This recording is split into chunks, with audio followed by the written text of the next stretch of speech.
Halo pendengar semuanya, kembali lagi di Siniar Sehari-Hari episode kedua. Nah, di episode berikut ini kita akan ngebahas soal apa yang rame di akhir bulan Februari lalu, tepatnya di tanggal 27 atau 28 Februari yang waktu itu sedang ada long weekend. Dan karena long weekend, maka banyak orang yang mau healing tapi malah jatuhnya sinting. Kenapa? Karena mereka pergi ke sebuah tempat yang dimana itu merupakan tempat tujuan warga Jabodetabek untuk ngumpul, yaitu Puncak, yang ternyata itu sangat ramai. Nah, nanti di sini hari ini kita akan ngebahas tentang bagaimana ceritanya, kronologinya, dan kemudian kita cek gimana respon netizen, dan aku akan ngasih perspektif di situ. Semoga bisa nambah cakrawala buat kita semua. Dan kemudian kita akan coba diskusi. Kalau kalian ada komentar bisa langsung drop di kolom komentar di bawah. Selamat mendengarkan. Terima kasih.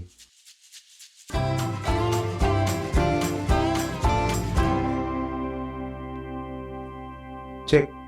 Selamat datang di Siniar Sehari-Hari bersama gua Tias Firmantio, dan di setiap siniar ini kita akan bahas beberapa hal yang lagi rame atau lagi banyak diperbincangkan oleh banyak orang di media-media, baik media offline maupun media online ya. Oke, selamat masuk kerja lagi. Gua ucapin ke teman-teman setelah kemarin kita long weekend ya, dari tanggal 26, 27, 28 Februari. Lumayan nih 3 hari tambahan buat teman-teman yang kerja sampai hari Sabtu ya, berarti 2 hari tambahan gitu untuk liburannya.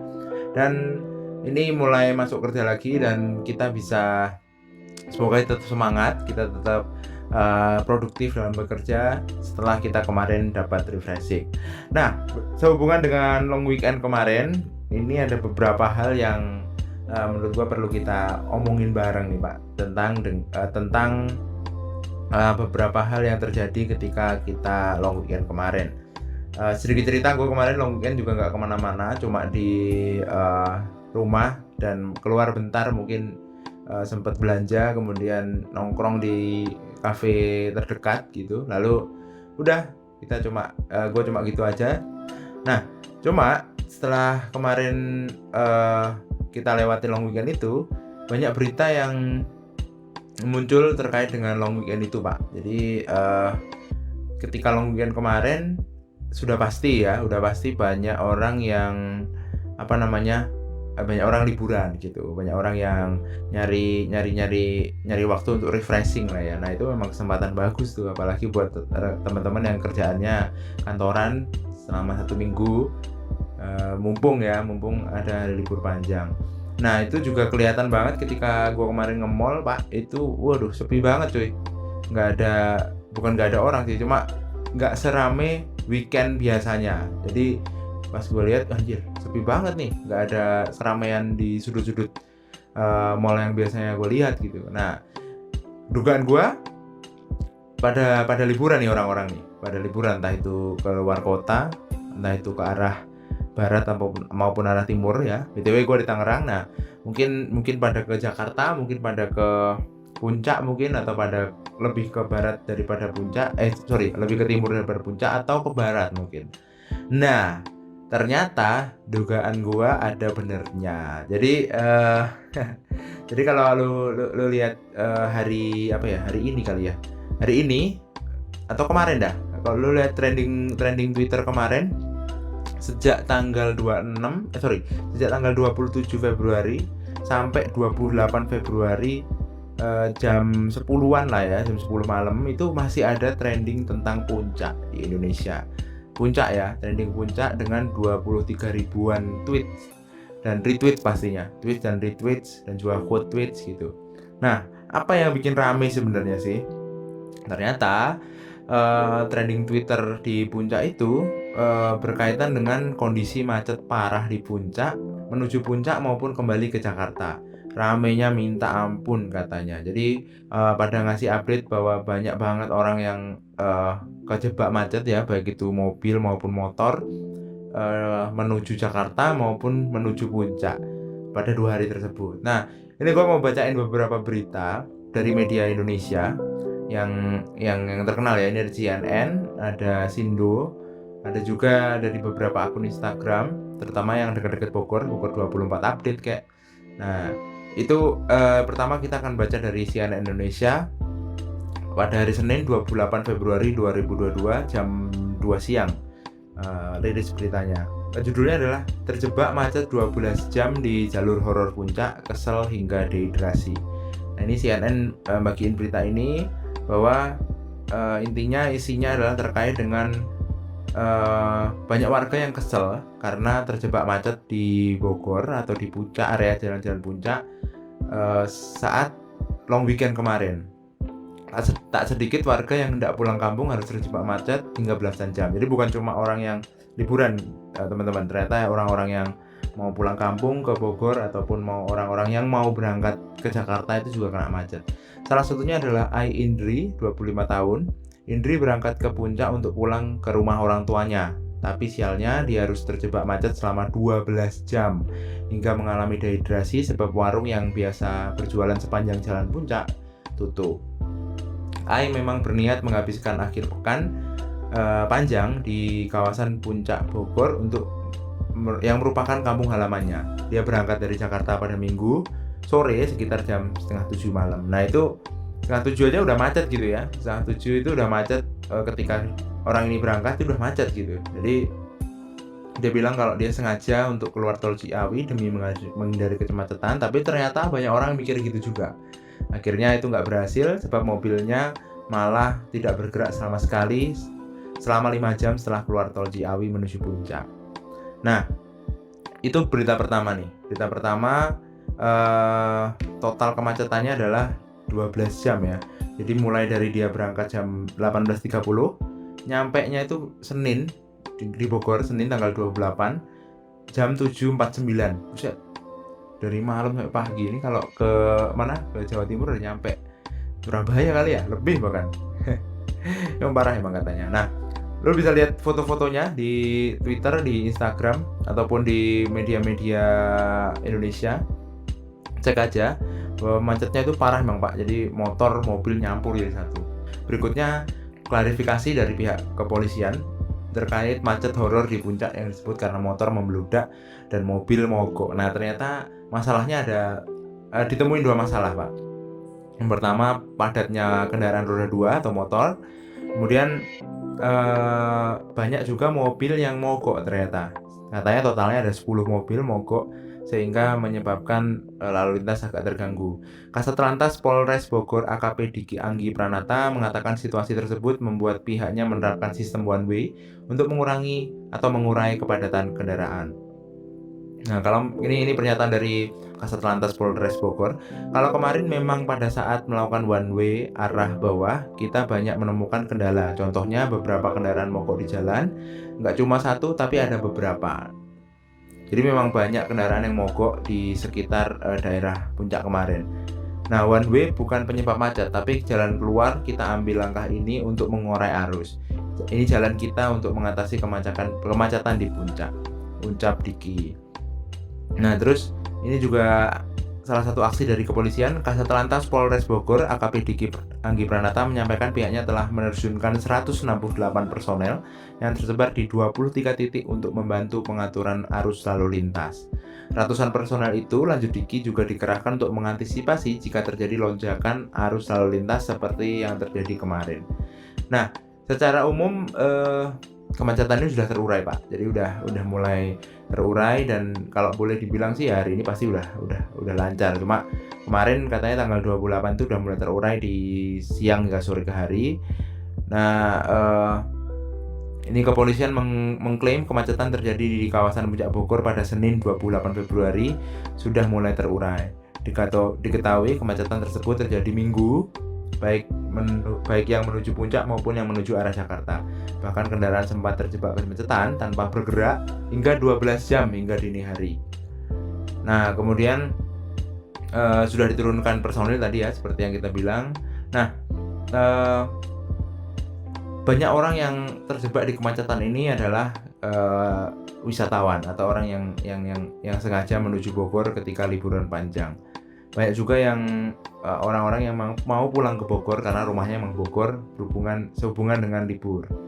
Nah, kalau boleh dibilang secara umum itu macetnya emang gila-gilaan Pak sekarang. Kalau lu semua ingat ada Brexit ya di Brebes ya, Brebes exit waktu tahun berapa ya? Kita cari dulu Brexit tol.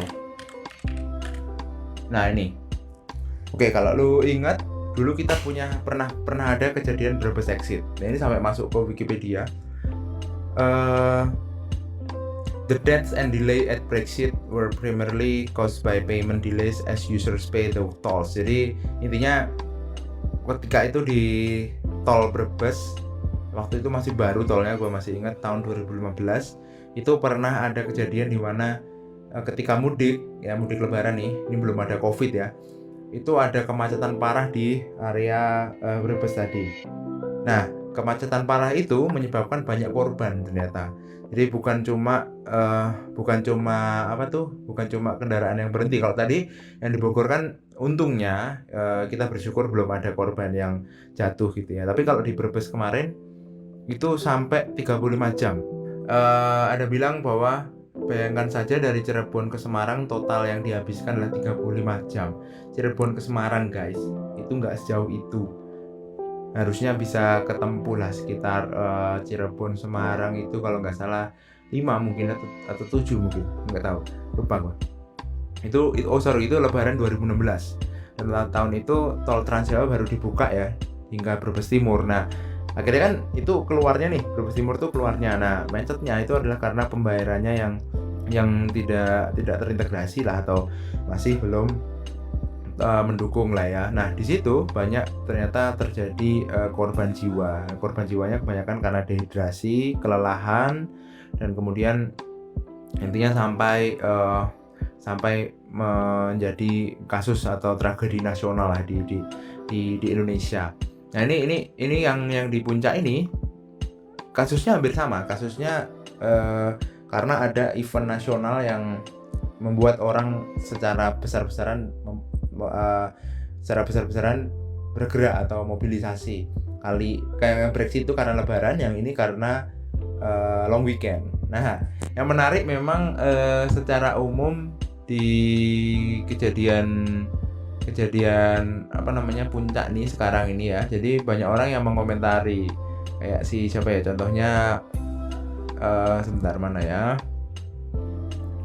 Contohnya adalah dari Enopening nih. Enopening nyatain bahwa udah tahu kalau memang kayak gini tuh kalau long weekend pasti padat, kalau masih ada gitu orang yang kesana gitu ya. Jadi banyak yang mengatakan kalau udah tahu macet ngapain kesana gitu. Nih. Cara lengkapnya gini. Kan sudah rutin ya dari zaman sinetron Tersanjung sampai Aldi Taher main tinju, bahwa kalau libur panjang Bogor Puncak itu pasti macet banget. Tapi kok kalian masih pada coba-coba ya? Penasaran gue, apakah macet-macetnya sehari itu worth it demi healing ya? Sampai ada Instagram ada TikTok yang bilang 17 jam Bogor Jakarta bukan healing malah sinting. Ini kalian bisa lihat dari video aslinya, jadi memang kelihatan parah banget sampai berhenti gitu ya Pak ya. Nah, yang mau gue bahas di sini bukan masalah lalu lintasnya, itu kita percayakan sepenuhnya kepada kepolisian dan pemerintahan Kota Bogor atau pemerintahan Indonesia. Tapi yang mau gue agak sedikit highlight di sini adalah ada kecenderungan masyarakat dari Jabodetabek untuk berkumpul di puncak demi refreshing atau nyari tempat yang bisa ngelihat yang hijau-hijau atau seger-seger ya. Memang iya, itu adalah salah satu kenyataan yang perlu kita terima, bahwa di daerah puncak adalah salah satu tempat yang bisa menyediakan view yang lebih seger daripada Jakarta, Tangerang, kemudian Depok mungkin. Nah, lebih banyak yang hijau-hijau lah, banyak yang lebih seger gitu ya. Nah, memang kita nggak bisa bandingin langsung. Misalnya contohnya kalau gitu ini dong, jangan ke sana dong, ke mana? Contohnya ke barat dong, atau menuju tempat lain lah, atau misalnya ke arah-arah Banten ke barat itu gitu. Nah, kita nggak bisa gitu Pak. Itu namanya adalah preferensi. Jadi memang semua orang kan punya preferensi atau semua orang punya selera terhadap pilihan mereka menghabiskan waktu gitu ya. Nah, kali ini memang preferensi untuk saat ini sampai sekarang, preferensi masyarakat Jabodetabek memang untuk berkumpul di puncak dalam rangka refreshing gitu ya. Nah, kenapa? Salah satunya yang gue lihat adalah puncak ini dinilai lebih terjangkau secara jarak dari Jakarta atau dari kota-kota pendukung lainnya, misalnya dari Depok, dari Bekasi, dari Tangerang gitu ya, lebih terjangkau ke situ. Dan memang jelas tuh di sana udah ada banyak infrastruktur yang terbangun, udah banyak tempat-tempat yang bisa dituju gitu ya. Nah, ada juga pro kontra terkait kok dikit-dikit puncak ya, nggak bisa lagi, kita kembali lagi itu masalah preferensi. Dan kita nggak bisa bandingin dengan lokasi-lokasi lain seperti contohnya Yogyakarta, terus kemudian Jawa Timur gitu, nggak bisa. Kalau beberapa orang tadi di Twitter sempat gue lihat untuk ya inilah cari tempat lain gitu ya, kayak misalnya ada contoh misalnya di Jawa Timur tuh ada Malang, kalau nggak ke Malang ya ke Batu, atau kalau nggak ke Batu ke tempat-tempat sekitar yang punya karakteristik hampir sama. Atau misalnya kalau Jogja ya udah ke misalnya cari aja tempat yang lebih dingin, misalnya ke Ambarawa gitu, atau misalnya ke Salatiga dan lain-lain. Nggak bisa cuy, nggak bisa kita bandingin kayak gitu, karena udah dari sononya kita atau orang-orang Jabodetabek punya preferensi dan taunya adalah daerah puncak untuk melakukan refreshing atau nyari yang hijau-hijau. Nah, tujuannya apa? Tujuannya banyak. Tadi kan mungkin ada tujuan untuk healing, benar. Mungkin untuk mau healing, mau merefresh pikiran, mencharge pikiran sebelum masuk kerja lagi, gitu ada. Ada yang tujuan pulang kampung, pure mau pulang kampung, mau ngunjungin orang tua, ngunjungin keluarga, itu juga ada. Atau tujuan-tujuan lain, mungkin memang dia merantau di puncak atau kerjanya di daerah puncak, itu juga bisa. Justru ke puncak adalah untuk berangkat kerja, itu bisa. Nah, kita sekarang akan membahas konteks yang pertama ya, konteks yang healing. Jadi kita akan mengesampingkan orang-orang yang pulang kampung atau orang yang memang kerja di sana. Tapi kita mau mengambil konteks healing ya. Jadi healing atau yang memilih ke sana untuk refreshing atau untuk menyegarkan pikiran, menyegarkan mentalnya. Nah, kita perlu tahu bahwa yang pertama tadi sudah gue jelasin bahwa semua itu based on preference atau preferensi. Kalau misalnya memang banyak preferensi orang healing atau orang refreshing itu ke puncak, ya sudah, tidak masalah, atau itu adalah sah-sah aja gitu ya. Kemudian healing itu kan nggak cuma kita keluar, kita pergi ke sebuah tempat terus kita stay di sana beberapa lama. Healing itu caranya macam-macam. Ini gue ambil dari Pijar Psikologi di akun Instagramnya.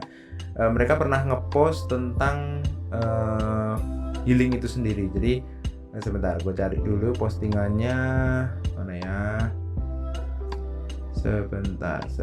Ini postingan tanggal 16 Februari, barusan. Seperti sekitar 10 hari sebelum kejadian ini ya. Jadi ini bahkan Pijar udah ngepost terkait dengan tema healing. Jadi di captionnya mereka bilang gini: istilah healing merupakan istilah populer yang sering diucapkan oleh anak-anak muda saat ini. Healing bisa diartikan bermacam-macam, seperti healing dengan liburan, healing dengan makan makanan yang enak, dan lain sebagainya. Setuju gua. Lalu apa sih sebenarnya arti kata healing? Swipe left untuk mengetahui jawabannya ya. Kalau kamu, apa sih yang kamu lakukan untuk menyembuhkan dirimu dari luka? Share di kolom komentar. Nah, ini di sini Pijar Psikologi mau ngangkat atau meningkatkan awareness soal healing.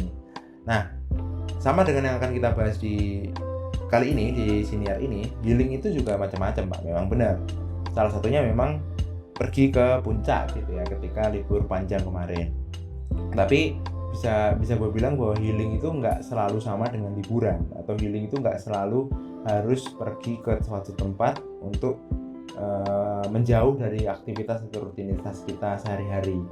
Healing itu justru prinsip utamanya harus kembali ke diri sendiri, harus kembali ke dalam diri kita.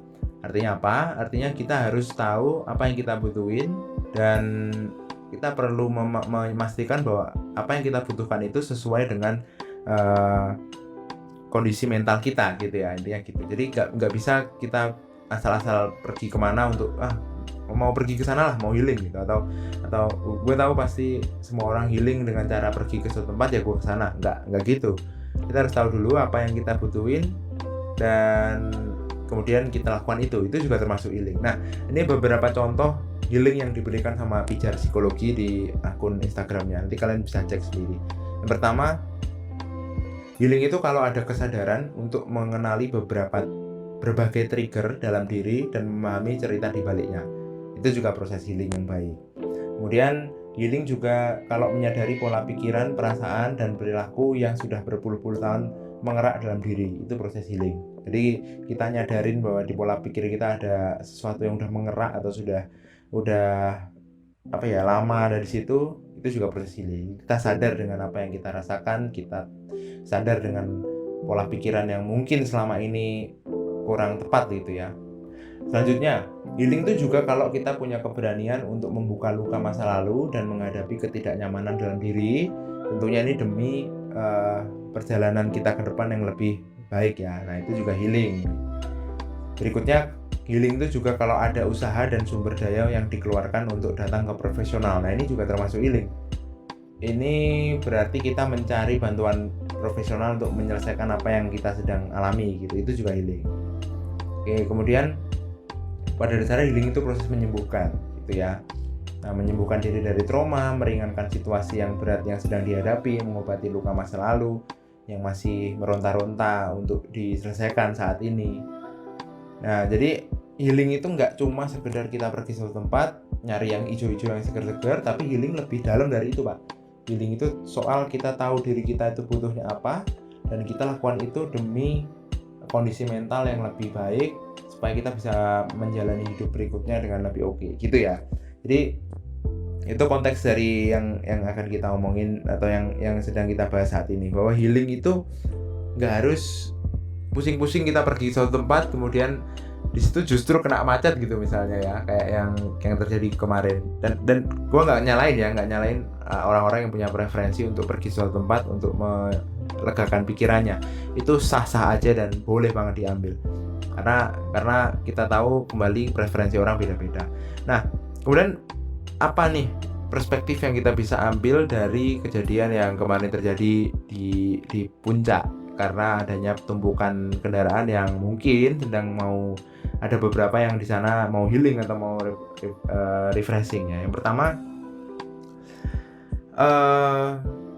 liburan atau mencari tempat untuk merefresh diri sendiri atau mericharge diri sendiri itu adalah hal yang penting, karena itu adalah bagian dari kita untuk membuat diri kita selalu siap untuk bekerja lagi, terutama untuk pegawai ya, untuk karyawan, untuk bekerja lagi setelah liburan itu selesai. Itu penting tuh, Pak. Nah, yang perlu kita garis bawahi bahwa dengan kita liburan, kita perlu memastikan bahwa setelah liburan itu selesai, kita bisa merasa diri kita tuh ke-recharge atau kita lebih punya energi lebih lah ya untuk menjalani aktivitas berikutnya gitu. Nah, tapi kalau memang tipe kita adalah orang yang pergi liburan untuk healing atau untuk refreshing, perlu juga dihitung faktor risikonya. Seperti yang saat ini terjadi, faktor risiko ini menurut gue lebih besar daripada potensi keuntungan yang mau kita dapat ya. Jadi kita tahu bahwa kalau udah libur panjang gini pasti puncak atau tempat-tempat wisata itu disasar oleh banyak orang untuk menghabiskan waktu. Nah, kalau tujuan kita healing atau refreshing, itu menurut gua akan sangat-sangat kurang bijak gitu. Kenapa? Karena justru kita akan menghabiskan waktu di jalan yang mungkin akan membuat kita lebih penat dan lebih lelah. Kecuali memang preferensinya gitu lagi ya, kembali lagi ke misalnya memang pengennya nyari macet atau pengennya nyari situasi yang crowded itu ya monggo gitu, nggak apa-apa. Tapi kalau memang preferensinya adalah menuju tempat di mana bisa menghabiskan waktu di jauh dari kesibukan, kayaknya pergi ke tempat-tempat itu di hari-hari liburan itu sangat-sangat riskan gitu, karena tujuan kita akan nggak akan kecapai gitu. Tujuan kita akan justru teralihkan dengan obstacle yang ada di situ. Contohnya kemacetan, contohnya keramaian yang ada di situ, malah justru bisa bikin penat, pusing, berhenti berapa jam, 17 jam cuy, berhenti 12 sampai 17 jam itu macet yang udah nggak masuk akal menurut gua. Karena semacet-macetnya kendaraan atau semacet-macetnya lalu lintas yang pernah gua alamin, kayaknya sejam 2 jam itu udah parah banget deh, udah bikin pusing gitu. Nah, yang perlu dicatat bahwa healing itu tadi memang benar kita take a break sejenak dari rutinitas kita yang penat ya, baik itu rutinitas kerjaan atau rutinitas lain.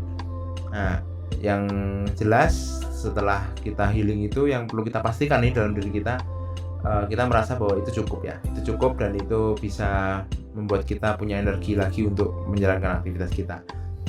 Nah, semoga dari kejadian ini, dari kejadian macetnya puncak di long weekend bulan Februari 2022 ini, kita bisa belajar untuk mengetahui kebutuhan kita apa, apakah se-urgent itu kita harus ke sana kalau kondisinya lagi rame-ramenya banget gitu ya. Jadi semoga yang di puncak kemarin semua sehat-sehat, nggak ada yang sakit, atau kalaupun butuh istirahat lagi bisa ngambil cuti lagi mungkin hari ini, supaya tubuhnya jadi siap gitu buat kerja gitu ya. Karena pasti capek sih, gue ngerasainnya, ngelihatnya aja gue capek gitu. Semoga kalian sehat-sehat yang kemarin kena kemacetan itu. Dan buat kita semuanya yang punya preferensi healing lain, silahkan dilakukan aja supaya kita memang kita tipenya beda-beda Pak, tipe-tipe healing atau tipe-tipe refreshing kita tuh beda-beda. Jadi yang penting kita tahu kebutuhan kita apa dan kita menjalankan itu supaya mental kita dan tubuh kita bisa diajak lagi kolaborasi untuk menjalani kehidupan. Oke, mungkin itu dulu dari gua. Terima kasih udah dengerin Siniar Sehari-hari di episode kali ini. Sampai jumpa di episode berikutnya dan tetap sehat semua kalian. Semoga semuanya tetap lancar. Bye-bye.